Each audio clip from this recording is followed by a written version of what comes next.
Dobar dan, evo, drago mi je i zaista mi je čast i zadovoljstvo da imam priliku da podelim neka svoja razmišljanja o obrazovanju sa vama.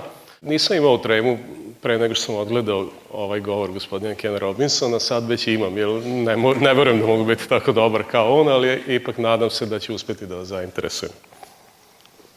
Znači, ja sam svoju prezentaciju počeo pitanjem kuda ide obrazovanje i ponudio odgovor koji mislim da je očigledan za sve one koji malo razmišljaju, ne ide nikuda. Stoji u mestu i u stvari to i jeste glavni problem obrazovanja danas. Ako pričamo o obrazovanju, moramo sve staviti u malo širi kontekst i razmisliti kako je nastalo obrazovanje koje vidimo danas. Ono je nastalo kao odgovor na potrebe koje je donela jedna revolucija nekoliko stotina, 200 i više godina ranije. To je takozvana industrijska revolucija i tada je ljudsko društvo prešlo u to famozno industrijsko doba. Zašto je uopšte došla ta revolucija? Zato što su tržišta tada bila nezasićena, ljudi su bili gladni dobara koje nije imao ko da proizvede. Na zanatski način nije se moglo proizvesti dovoljno koliko su tržišta tražila. I industrijsko doba je došlo kao odgovor na taj problem. Znači, primenom mašina, ali mnogo više podelom rada, seckanjem jednog celovitog procesa na parčiće, podelom na stvaranjem organizacije gde se neko bavi samo nabavkom, neko prodajom, neko proizvodnjom, neko nekim drugim poslovima, uspelo se da se ljudska produktivnost podigne za nekoliko desetina pa i nekoliko stotina puta, zavisno od grane industrije, i to je bio povećaj ljudske produktivnosti veći nego u prethodnih 50 generacija ljudskog društva. Obrazovanje je pratilo taj koncept i tu ideju. Znači, jednostavno, neki ukupan korpus znanja je rascepkan na predmete, na godine, na semestre, na fakultete i neki umni ljudi su rekli ovo je kvantum znanja koji čovek treba da ima da bi radio nešto, on mora to da nauči u obliku u kom mi kažemo i to otprilike liči kao da vam otvore lobanju, stave levak pa uspu onako koliko treba, zatvore i vi ste sad spremni.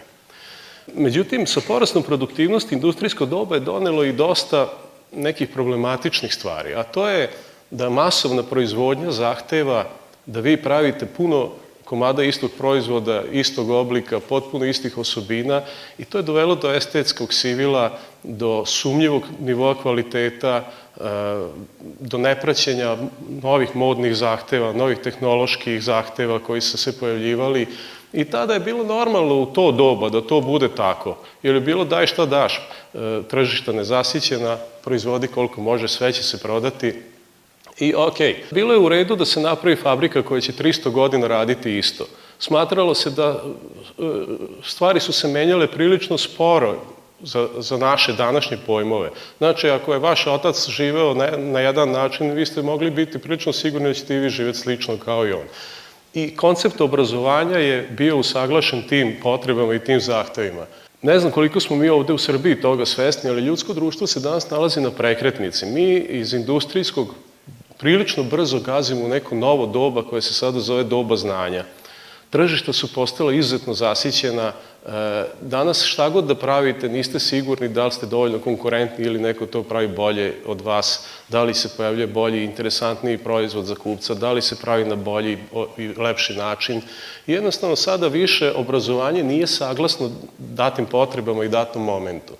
Paradigma se cela promenila. Nekad se smatralo da posjedovanje informacija omogućuje tu konkurentsku prednost uopšte u poslovanju koji je najbitniji deo ipak naših života, želeli mi to ili ne. Danas se kaže da je sposobnost kreiranja novih radnih znanja, dakle onih koji će odmah dovesti do novih proizvoda, novih tehnologija, novog načina poslovanja, nečega što će biti interesantno za kupce ili dobro za kupce, to što vam daje konkurentsku prednost.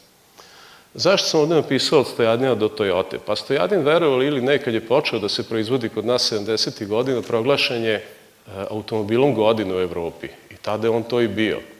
Prošlo je 40 godina, na Stojadinu se nije promenilo ništa i danas, ne znam da li se neko uvrediti, ali ja mogu kažem slobodno, od automobila godine postao je karantija godine u Evropi, ali nikom nije više interesantan. Šta se desilo? Za 40 godina pojavila su se te autoklime, airbagovi, ABS-ovi, EBRD-ovi, ne znam više ni ja šta sve, a mi smo menjali lajsnice na tom Stojadinu. Razmislite koliko se to razlikuje od cijele priče vezane za obrazovanje. Ako pogledamo i malo neke teorije, recimo, Thomas Davenport u svojoj knjizi Working Knowledge kaže znanje predstavlja fluidnu mešavinu iskustva, kontekstualnih informacija i ekspertske pronicljivosti koji obezbeđuju okvir za vrednovanje i inkorporaciju iskustva i novih znanja. Znači, koliko naš obrazovni sistem omogućuje studentima da informacije koje dobijaju postave u kontekst, koliko im daje iskustva, a o ekspertskoj pronicljivosti da ne pričamo. A sad kaže, potrebna je fluidna mešavina svega toga, pa da mi možemo da stvaramo nova znanja koja menjaju ovako brzo i rapidno svet. Sva znanja možemo podeliti u dve velike kategorije. To su eksplicitna znanja, ona koja se mogu kodifikovati, zapisati, znači ono što možemo naći u knjigama, sveskama, PowerPoint prezentacijama, tutorialima i tako dalje. I neka druga tacitna ili nekih zovu i nesvesna znanja. Pogledajte koja su to veštine, stavovi, kreativnost, intuicija, iskustvo. Očigledno da je ovaj drugi korpus znanja mnogo teže steći, a da je on mnogo važniji sa aspekta ove priče o stalnim promenama i o prelasku iz industrijskog u neko doba znanja.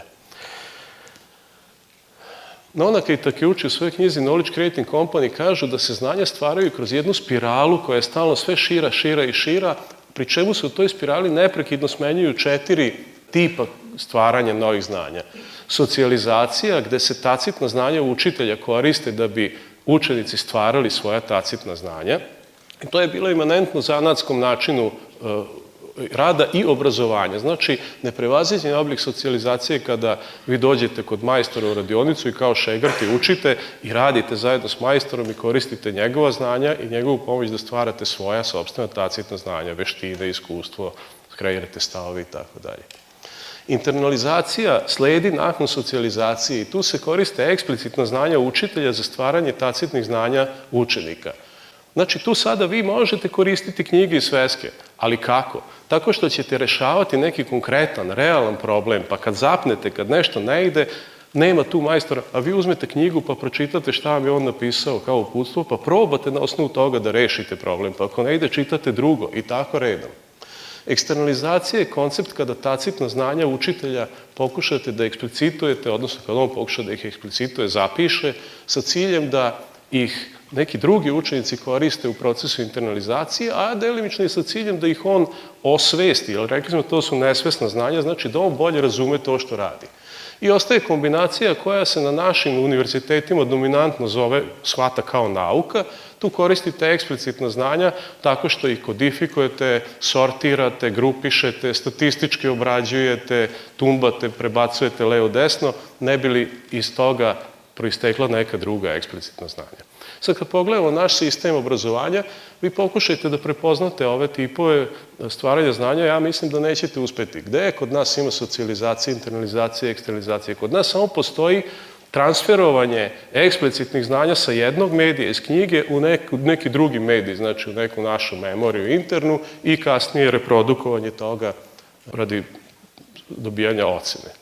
Šta kažu poslovice? Znači, ako nešto čujete, zaboravit ćete, ako vidite, zapamtit ćete, ali samo ako nešto radite, zaista ćete to razumeti. Evo malo i Petera Drakera, koji se smatra gurom menadžmenta današnjice. On kaže, moramo stalno razmišljati o efektivnosti i efikasnosti, odnosno da li radimo prave stvari i da li ih radimo na pravi način. I on takođe kaže, znanje je informacija koja menja nekoga, čineći ga sposobnim za neko drugačije, efikasnije delovanje. Koliko naš obrazovni sistem daje ovakvog znanja, prosudite sami.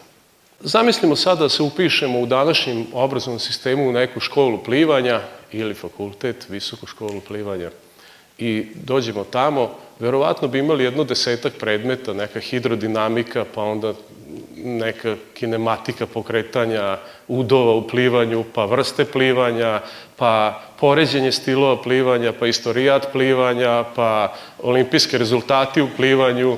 Svi profesori bi koristili najsavremenije metode, znači kompjuter, video, BIM, prezentacije, PowerPoint, sve što treba da vas nauče, sve o plivanju što treba da znate. Vi bi naravno vredno pazili, slušali, hvatali beleške, pitali da li možete da skinete prezentacije na fleševe, da kući gledate još jednom i tako redom. i na kraju bi polagali ispit, odgovorili bi na pitanja koje vam profesori postave i pokazali kako dobro znate da plivate. Znači, dobili bi ocene 6, 7, 8, završili studije, dobili diplomu da znate da plivate. Najbolji od vas koji imaju sve 10 postali bi asistenti, posle toga docenti, profesori, učili bi druge studente takođe da plivaju, mada možda sami nikad nisu plivali ni ušli u vodu, ali nema veze, odlično su sve savladali. Nema učenja plivanja bez da uđete u bazen. Znači, prvo u bazen, pa malo maš rukicama, maš nogicama, malo popi koji gutlje vode. Znači, moramo razvijati veštine. Pa onda, kad naučite u bazenu, onda može učitelj da vas pojede na Dunav, pa da vidite tamo kad teče voda da nije baš isto kao u bazenu, malo tu sad talasi zapljuskuju nosi, znači stećete neko iskustvo. Pa kad odete na more, pa vidite talase od 5 metara, znači ne smete da uđete ili ćete se udaviti. Znači, neka intuicija je tu došla kao posledica svega. Što se tiče stavova, ne znam, ima jedna lepa anegdota, kaže Lala regrutovan u mornaricu i sad tamo to je dok smo još imali more, i sad tamo zastavnik ga pita ime, prezime i tako dalje, odakle, i na kraju kaže, znaš da plivaš? A Lala mrtav kaže, a što, je li potonula lađa? Znači, pravilni stavovi su veoma bitni za celu priču. Posle cele ove, znači, neke jako kratke retrospektive šta kaže teorija i gde se mi nalazimo i zašto, kako bi onda moglo da izgleda to obrazovanje? Ja mogu da zamislim neko obrazovanje koje bi, i voleo bih da doživim, možda će i doživjeti, ko zna, koje bi izgledalo ovako, da profesori više ne rade samo na fakultetima ili možda uopšte ne rade na fakultetima i školama, nego da rade u firmama, u preduzećima ili barem veći deo radnog vremena, da više ne postoje semestri, da ne postoje studenti, da ne postoje predmeti, jer predmeti su veštački rascepkali nešto što vam treba. Koliko puta vam se desilo da učite nešto i sad vam treba znanje iz nekog drugog predmeta, a to slušate u istom semestru, a ne pre. A zašto ne pre? Zato što po Bolonji, po akreditaciji treba broj profesora u ovom semestru toliki, u ovom toliki, pa neko je tumbao i milion problema zbog toga. A u proizvodnji se upravo radi to. Reinženjering te rascepkane delove vraća u jednu celinu. Trebalo bi to uraditi u obrazovanju. Znači, da profesori budu jedan aktiv koji će se sastajati, koji će donositi realne poslove iz realnih firmi. I danas su poslovi uglavnom timski i uglavnom su multidisciplinarni, interdisciplinarni. Znači, nema više sam sedim pa sam radim. Tako mora biti obrazovanje. Znači, realan projekat iz realne firme i sada studenti se uključuju u tim i to studenti sa različitih studijskih programa, sa različitih godina, sa različitih predmeta, sa različitih fakulteta ako treba i profesori zajedno sa njima i rade kroz 4 tipa konverzije, stiču nova znanja i jedni i drugi, jer zašto ne bi i profesori učili nešto, nisu naučili sve onog momenta kad su doktorirali i na taj način obrazovanje učinili i zanimljivijim, i životnijim, i boljim, i osposobili studente. I pazite, i kreativnost, mi mislimo da se s kreativnošću rađa. Kreativnost se isto može učiti i vežbati. Postoje studije koje su to odlično pokazale. Ovo bi bio jedan dobar način za tu priču. I umjesto zaključka samo ovo. Znači, kad pomenete reč dogma, i gospodin Ken Robinson je to pomenuo u svom izlaganju, meni je, kad se kaže dogma, prva asocijacija crkva. Crkva bi trebalo bude nešto što je nepromenljivo. Međutim, ako sad malo razmislite, ako pogledate naš obrazovni sistem, više je dogmi u obrazovnom sistemu nego u crkvi. Sve se menja munjevito. Ja sam se rodio u vreme kad nije bilo televizora u kući, pa crno-beli televizor događaja. Danas klinci, pogledajte šta, ne mogu da zamisle život bez kompjutera, mobilnih i ostalog. Ovo sa satom je bila odlična analogija. Jedino naše obrazovanje ostaje 100 godina nepromenjivo. I jedino ono je sada kao Stojadin. A kad će biti kao Toyota ili BMW? Ne znam. Što se tiče samih načina ispita, šta vi postižete pismenim, usmenim, kolokvijumima? Postižete samo da vam student pokaže kako je uspeo eksplicitno znanje iz knjige da preseli ovde i da ih reprodukuje. To ne vredi ništa. Drugi način mora biti za to. Hvala.